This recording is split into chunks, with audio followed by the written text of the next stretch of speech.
Hi, I'm Yulia, and this is Burning Questions. The subject that should be setting the internet on fire this week is the recent summit of the dictators, and we will go ahead and explain you what that is and why we should talk about it.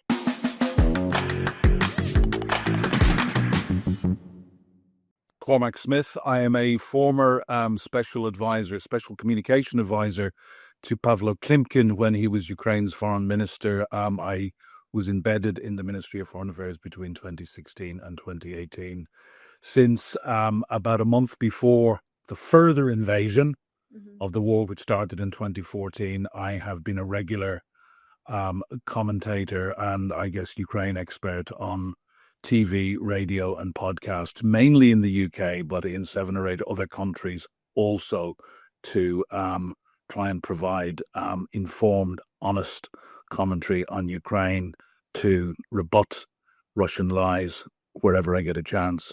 And as I always make very, very clear to any producer or journalist before I speak to them, if you want somebody who sits on the fence as an impartial observer, speak to somebody else. I am on Ukraine's side because, quite frankly, there's nothing in our world that matters more than this war at the moment. I think our audience remembers you very well and will be very, very happy to hear from you. Today, I think it's worth discussing the summit that I would call the summit of the dictators. The only dictator that was missing from there is North Korea.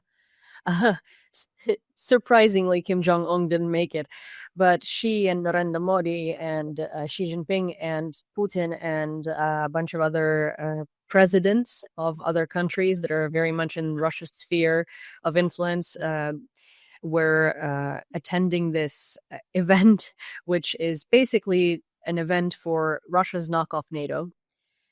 And there were a couple of things that were caught there. Well, for one, there was a hot mic situation where Putin and Xi did not know that their microphones were on, and they were standing together discussing organ transplants and things like that, which is very strange because why? It sounded very much like human trafficking and those types of things, especially if we count in Russian soldiers and how many of those bodies are not being returned home and burned and all of this stuff. It just gives you very sinister thoughts. And the second thing, of course, is that Putin publicly and to other dictators, as per usual, was trying to justify his invasion of Ukraine. And one of the first things that he said was that NATO expansion was to blame for the war in Ukraine, and that Maidan, which was a revolution of dignity where Ukrainians overthrew their president, our president who stabbed our back, and instead of taking European course, decided to sign the knockoff NATO with Russia. And he said that Maidan was an American-backed coup. And this is a narrative that has popped up quite persistently, again, all over social media. And I'm sure that you have a lot to say about that. I have. Yeah, look, where to start on this? I mean, just very, very briefly before I come to the US-backed coup. I have been using the term axis of evil for almost 3 years now. And I was using it at a time when I could feel people thinking I was a conspiracy theorist. In the last year or so, a lot more of our leaders and our former leaders and our former politicians and security people are now using the word axis of evil. And that the core of that axis is North Korea, Iran, and Russia as a junior partner to China. And that's an important part in this. And what I've been saying from the very, very start is that outside of this axis, there is a whole load of other countries, specifically in the BRICS, but in the South, who are literally sitting on the fence, waiting to fall in on China, Russia's side in this.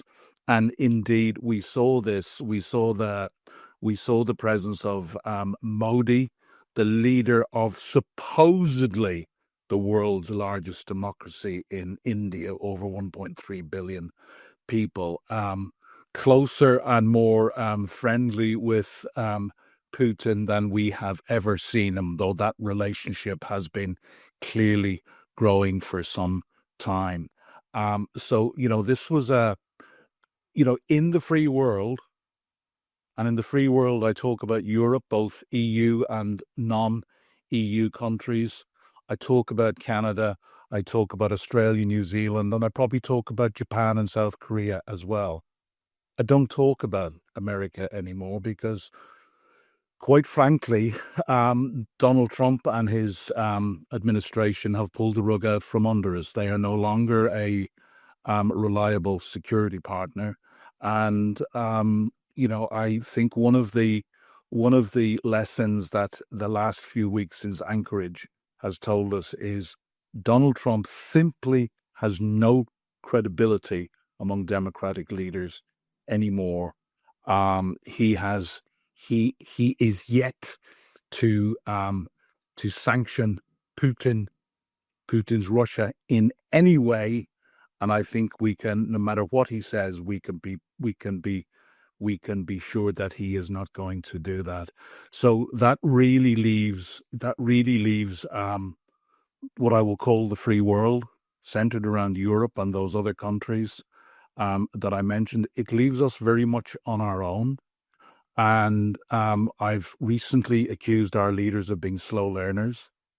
And we always do things too little, too slowly.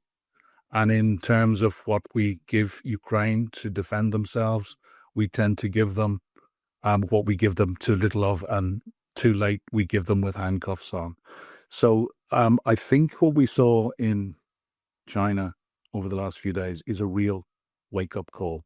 This was a massive win for Vladimir Putin. But, Putin is under huge, huge pressure at home at the moment. And I would characterize it by saying that Western leaders, we have an opportunity at the moment. That window of opportunity will close.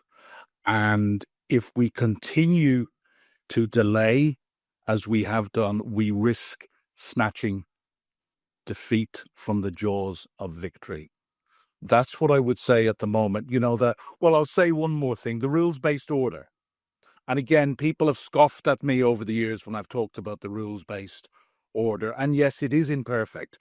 But for 80 years, since 1945, those countries that lived under the rules-based order have enjoyed the greatest period of peace, prosperity, and security that the world has ever known.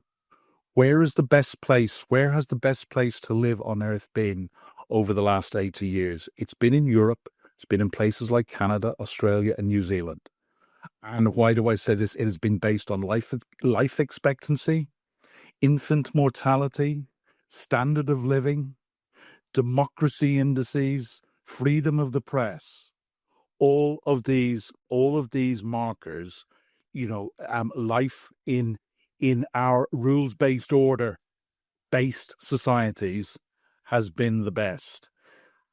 We should look at maybe what life is like for the ordinary Russian, the ordinary North Korean, the ordinary Iranian, the average, not the very, very wealthy couple of million, but the average Indian. So what sort of lifestyle do we want? So we've had 80 years dominated by a democratic rules-based order, which is imperfect, which we need to learn from our mistakes, and we need to improve. As democracies, we're capable of learning from our mistakes and improving. So before anybody jumps on me with Iraq and weapons of mass destruction and the Vietnam War and all these other, undoubted mistakes that we made, we're not perfect, but we can learn from these. But at the moment, our rules-based order is really creaking.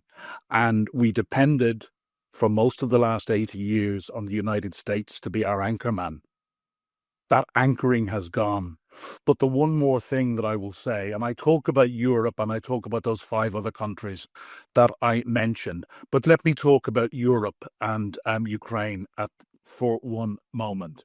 Isn't it strange that almost 600 million Europeans are asking 330 million Americans to protect us from 140 million Russians who can't even defeat 40 million Ukrainians?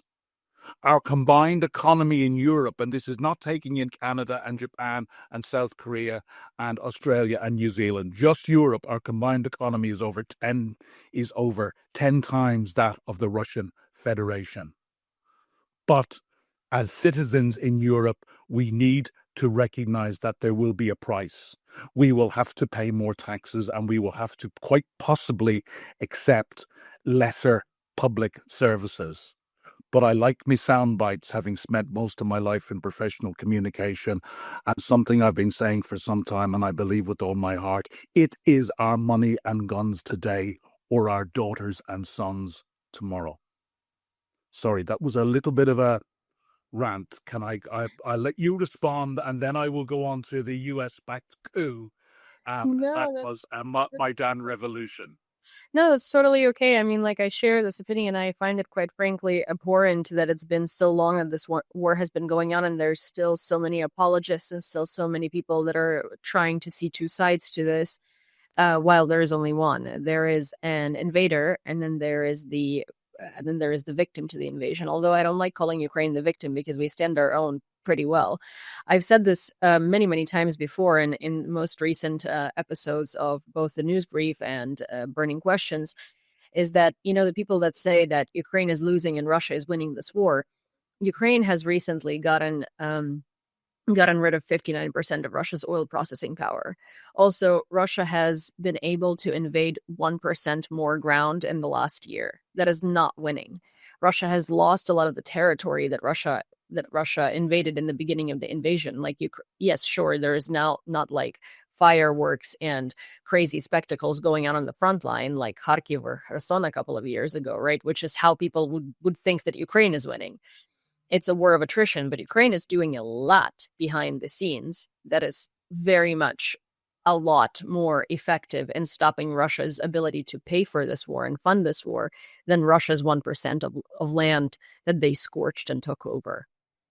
If I could, very respectfully correct you, I believe that 1% is actually the amount of Ukrainian land that Russia has taken, not in the last year, in the last 1,000 days, almost 3 years, since the fall of 2022, when Ukraine had very significant success, starting with the Battle of Kyiv and retaking, was it Kherson, and so forth.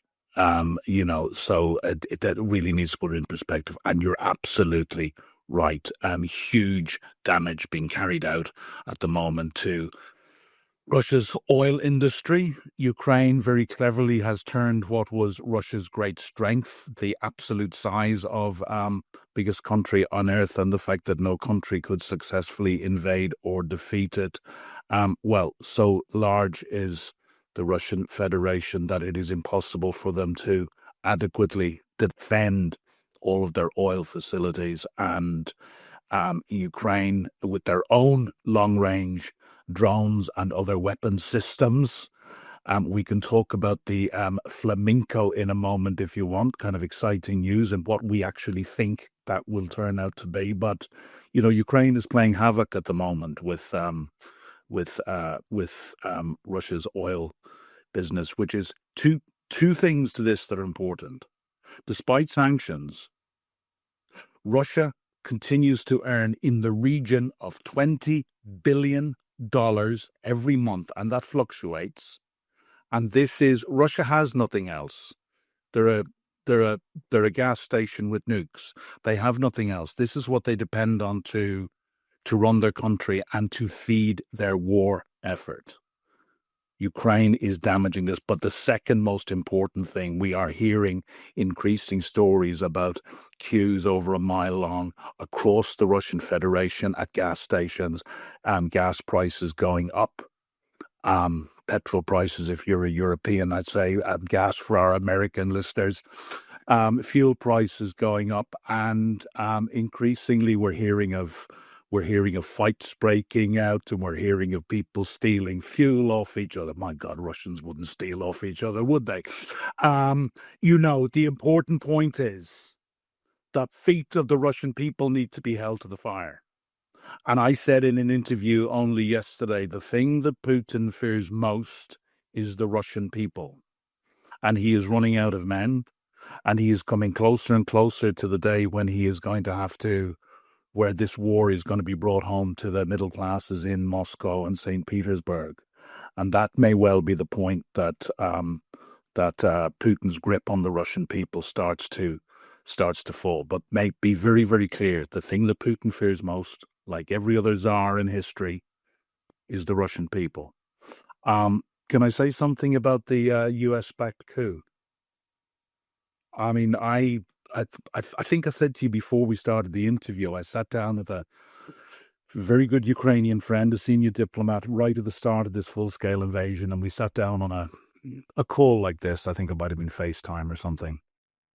And we said, let's identify. We know Russia tells a lot of lies. What are the 5 biggest lies or the most pervasive lies that they tell? And, we came up with, it was NATO expansion. Maidan was a US-backed coup. Donbass was a civil war. Ukraine was full of Nazis. Oh, and there was genocide against the Russian-speaking minority.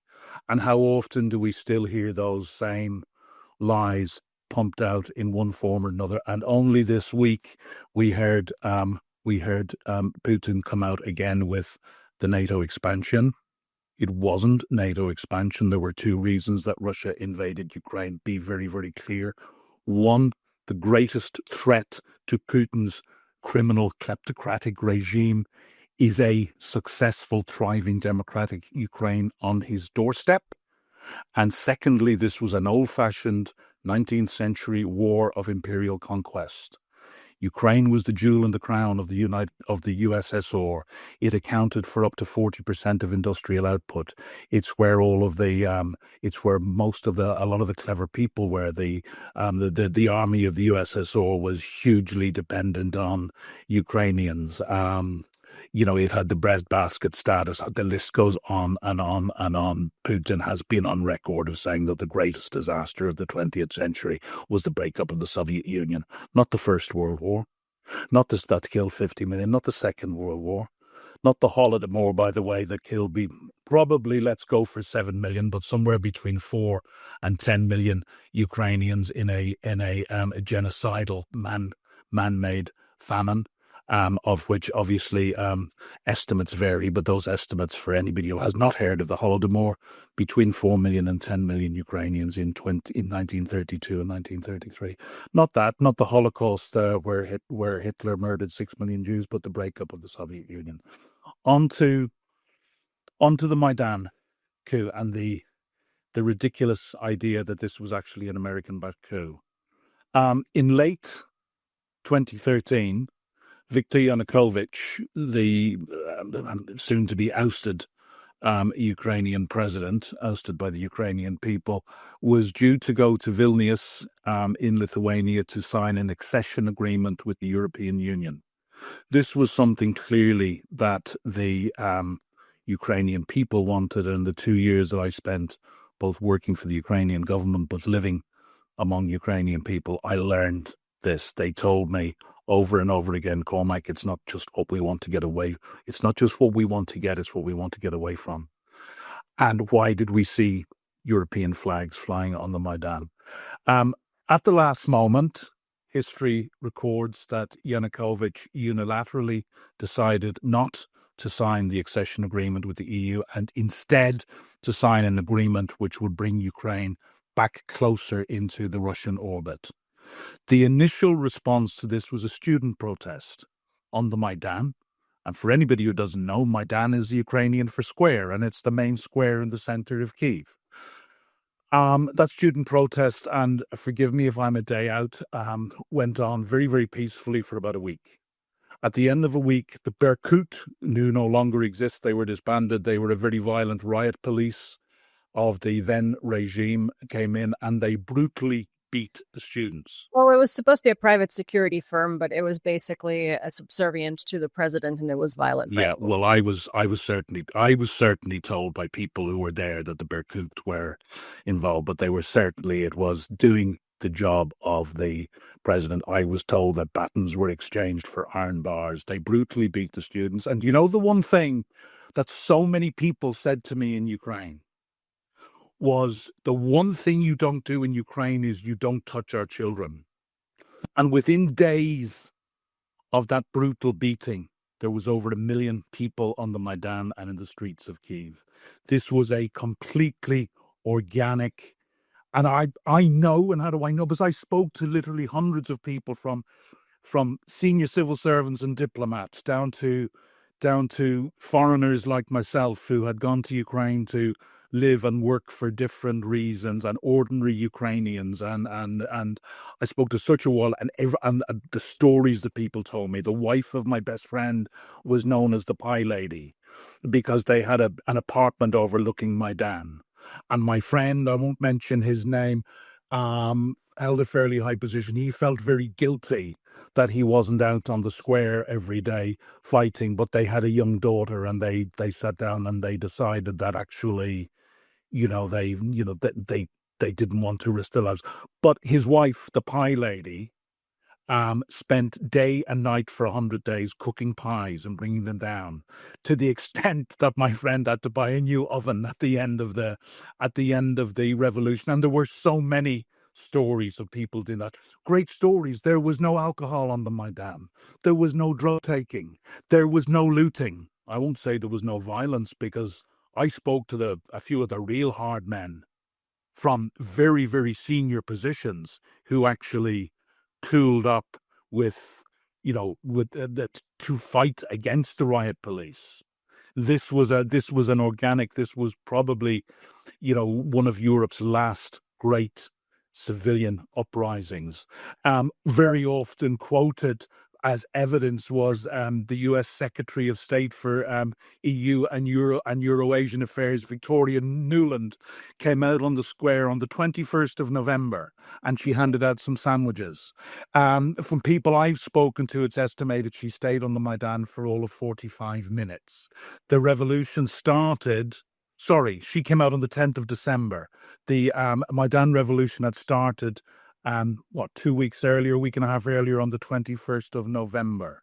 And that is the sole piece of evidence that Victoria Nuland came and handed out sandwiches for 45 minutes, while my dear friend's wife handed out pies for 100 days. And I don't think it was a Lydia-backed coup. I mean, the thing is that this sort of like the US-backed coup line is being used in order to take agency away from the Ukrainian people, right? We have agency. We are not going to go protest against something because the media told us to, or because our president told us to, or because American leaders concocted a story for us to do that. We came out to protest because people were getting hurt. And a couple of students came out to peacefully protest against something that was just not, like, presidents are elected to represent the demos, the people. This did not represent us and our desires. We voted for EU. We did not vote for closer ties to Russia. So that's why people came out to protest. It's the same as, like, recently there was the law that our government, the bill that our government voted on, that we were all very unhappy with, about corruption. So we came out to protest. And listen, there has been 3.5 years of the full-scale invasion, right? Russia has tried so many times to get people to Maidan in order to destabilize the situation. And they failed every single time, because you can't, well, you can probably if you really try really hard, but it's incredibly difficult to make Ukrainians lose our own agency and our own sort of like motives to make us do something. In this country, people know their history very well. In this country, even if they didn't get an A in history class in school, where you, from first grade to 11th grade to graduation, you learn Ukrainian history for, you have so many classes a week. But even if you didn't do well in that, you have a grandmother who was born during Holodomor.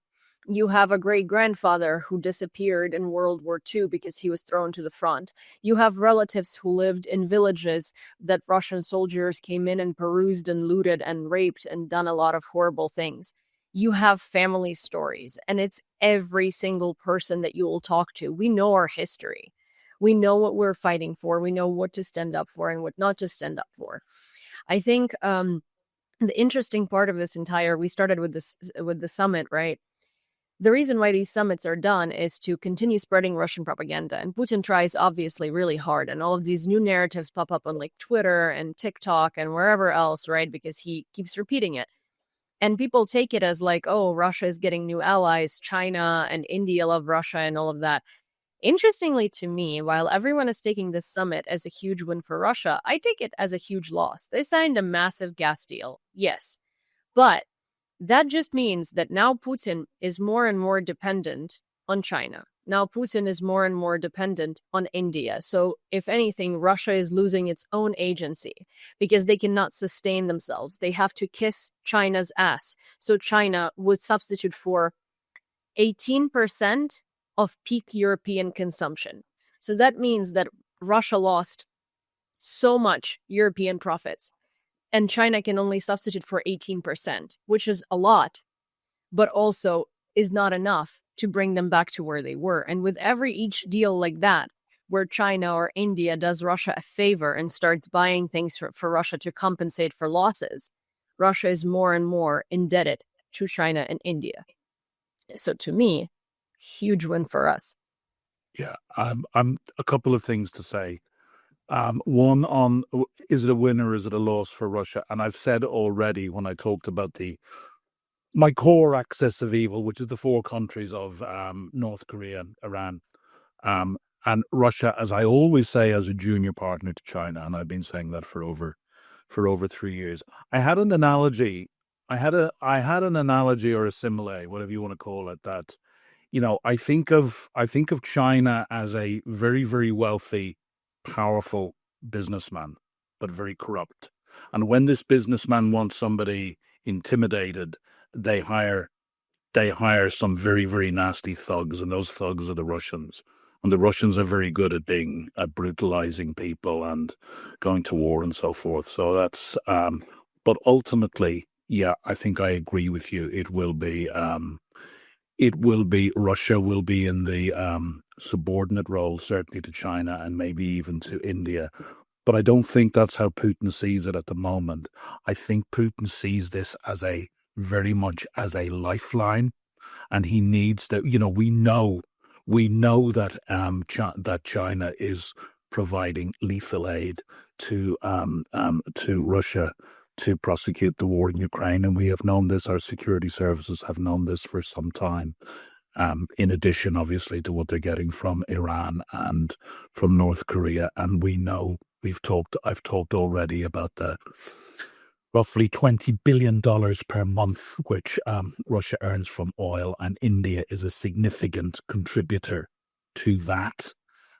So yeah, these are important, but it's the other countries that are being dragged in as well. Look, you talked about Ukrainians knowing their history, and I've been a student of history all my life. One of the things that I remarked to somebody yesterday, and I had a pretty good secondary school education on the rise of the Soviet Union and Stalin's 5-year plans and collectivization and the role of how the kulaks were, victimized and so forth, and read a lot of history over the years. I never even heard about the Holodomor until 2016 when I went to Ukraine. Minimum 4 million Ukrainians, between 4 and 7 million Ukrainians, genocidally murdered 10 years before the Holocaust, where Hitler murdered 6 million Jews. And the world have never heard of it. And also, Few people had ever heard of it. But the one thing I wanted to say, just I agree with you. My education really took off when I went to Ukraine. And you know what? Do you know what so much of it was? So much of it was sometimes in the office. Sometimes we would stay with two certain people who remain nameless. We'd stay in the office till maybe 11 o'clock. And maybe a drop of the hard stuff had come out. And it was people telling me what it was like to grow up in the Soviet Union. And it was people telling me their family stories. yeah. And this was out in bars, in restaurants, and the friends that I made. That was so much of my education. People telling me about their family stories. And a man who's I consider a dear friend now, another Ukrainian diplomat, turning around to me one day. His father was a colonel in the Soviet army, fought in Afghanistan. And his father went on to, when he retired, he set up a organization to preserve and promote the Ukrainian Cossack culture. And I met his mother and father many times, and the warmth that they bestowed on me was amazing. But my friend said to me one day, and he was a man in his 50s, and he said, when I saw my mother and father in their 70s standing on the Maidan in freezing temperatures with people being shot dead right and left of them, and they would not take a step back, that, he said, that man made me think about my country. He addressed me as man all the time. And I was then going on to meet those parents and talk to them. And yeah, but the other thing you say is denying Ukrainians agency. How many times have we heard the dumbest of useful idiots say, "Oh, yeah, I guess you're going to fight Putin till the last Ukrainian." You know, it's the Ukrainians have decided to fight. It was. I remember. I'm never tired of reminding people what Alexei Reznikov was the Minister of Defense at the time of the further invasion. I was going to show you a gift from him, but it's not on my wrist at the moment. Reznikov went on CNN just before Christmas 21, and he said very clearly, we don't expect or want your boots on the ground. Just give us the weapons we need, and we will do our own fighting. For 3.5 bloody years, we have given the weapons too slowly. We have given too little. And what we have given has often been with handcuffs on. It's said that Joe Biden looked at what Ukraine needed and he decided to give them half. And he slow walked it in. You know, it's, the window of opportunity is closing. And if it does, as I said, we in the West fear grabbing defeat from the jaws of victory and be under absolutely no illusion. If Ukraine were to be allowed fall, which I don't believe for one moment she will, but if Ukraine were to be allowed fall, or if Putin is to be allowed anything that he can present as a victory, and certainly what Donald Trump has been recommending as a peace proposal, where they would not just freeze the lines, but Ukraine would give up even more land. And remember that the 25% of Donetsk that they would give up is heavily fortified, and the Russians can't break through that fortification. And Trump would want Ukraine simply to give that up. Yeah, that's capitulation, and they can't do it. So even anything that Putin can present to his people as a victory, will end very, very badly for the rest of us, because he will restock and he will come back for more. And for that reason, and the fact that we have a Donald Trump in the White House, this war, I'm afraid to tell you, is not going to end anytime soon. The majority of the Ukrainian people know that. They are weary. They are absolutely weary. I do not believe, correct me if I'm wrong because you're out there, I do not believe there's Ukrainian. There's certainly none of my friends. There's not one of my friends hasn't lost somebody. Yeah. Whether it's a family member or a friend or the family member of a very dear friend. Yeah. Or had them affected. Sure. And, people talk about Ukraine fatigue. We don't have any bloody right in the West to be fatigued because you lot are worn out. But again, I'll go back to my great friend Alexei Mikheyev, who's currently the ambassador in Berlin. And it was Alexei, in his modesty, he might say, well, I didn't say that first. Well, Alexei, you said it to me first. Back in March of 2022, you said to me one Sunday morning when we were having a call, he said, Cormac, it's very simple. If Russia stops fighting, there will be no war. If Ukraine stops fighting, there will be no Ukraine. Yeah, so, that's the truth. But the one other thing, talking about the lies and the disinformation and the narratives which Russia pumps out, it's estimated in 2025 they have invested $1.4 billion into their disinformation machine. And that's only going to get more. And unfortunately, recent research I have been involved in, looking at different groups across the United Kingdom, much of that disinformation is still working. The majority of people, I'm sorry, don't even know about Mariupol or Bucha 3 years on. But Yeah. they do know that it was, NATO expansion that caused the invasion, and they've probably, because lots of people have told me that the Maidan was a US-backed coup, and I've certainly heard that Ukraine is full of Nazis, but they don't know about Bucha, or they've forgotten about Bucha. We, and it's down to you and me as well as our leaders. It's down to all of us. We need to get better. We need to get on the front foot, and we need to fact checking and rebutting doesn't bloody well work. We have got to get clearer narratives that tell the truth and tell Ukraine's story, and not just Ukraine's story, because this is about all of us. This is about our way of life. Mhm. That most of us, I use the word cosseted West, have Mhm. taken for granted. Yeah. You're Ukrainian, you come from the cosseted West, and I went to Ukraine, as a senior British civil servant diplomat, very, very well paid and everything else. And I thought, after a few weeks, you guys in the West, you don't know you're born, Mm. because, yeah, but we need to get on the front foot. And we need to get very, very clear narratives about what is Russia about? What does Russia do? Yeah. Because unfortunately, a lie is 7 times around the world before the truth gets its trousers on. Well, I mean, the more Russia is losing, the more they're lying, the more they're investing in propaganda. So, in essence, these are good signs, because they wouldn't be spending so much money on propaganda if they were actually able to win in the battlefield. But I think the conclusion here is that, one, don't fall for Russian lies. The more lies and the more narratives of Russia winning you're seeing, the harder they're losing, and the more you should be supporting Ukraine. And really do look into history. I mean, for everyone who's watching. And also, I think one of the most important things that Ukrainian journalists never mention, because it's not, like it's a bit, I guess, like uncomfortable, but support Ukrainian journalists.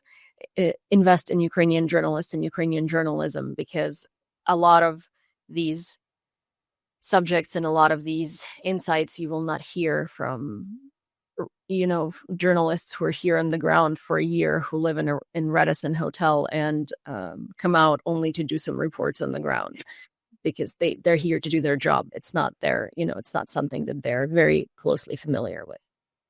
I've befriended a Ukrainian journalist who lives in the United Kingdom with her young daughter as a refugee. She went through the whole refugee experience of going first to Germany, then to Ireland, and she's finally settled in the UK, has got herself a good job in tech. She does her journalism. She's a trained and a very fine journalist. She does her journalism kind of in addition to, as her part of the fight. And her frustration about getting more Ukrainian voices and more Mhm. Ukrainian journalist voices into news organizations here is, I feel it, but I feel it through here. And, we're working together. We actually met at an event. We've become friends. She's coming to my house on Sunday with her young daughter, where I'm looking at the weather at the moment. I hope the rain stops. I'm having the last barbecue of the summer.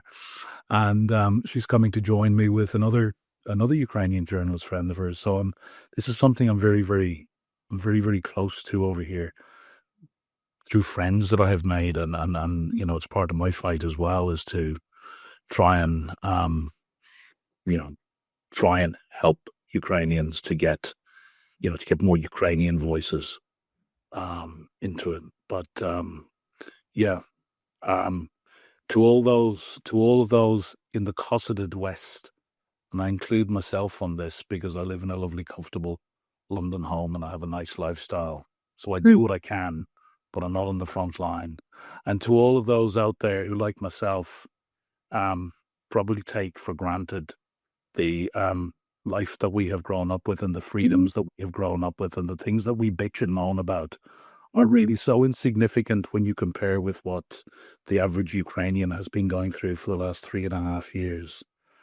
And, if you're worried about your standard of living, you're worried about your taxes, you're worried about maybe your public services are going to go down because money has been diverted. into defense, Mm-hmm. remember my words. It's our money and guns today or our daughters and sons tomorrow. Yeah. It won't always only be Ukrainians who are doing the fighting, leading, and dying. Yeah. Agreed. Well, I hope you found this conversation as interesting and productive as I did. I always do. So if you liked it, please don't forget to subscribe to this channel, turn on all of your notifications, like this video, send it to a friend, and of course, please unload everything that you think in the comments down below, and I'll make sure to read it. See you next time.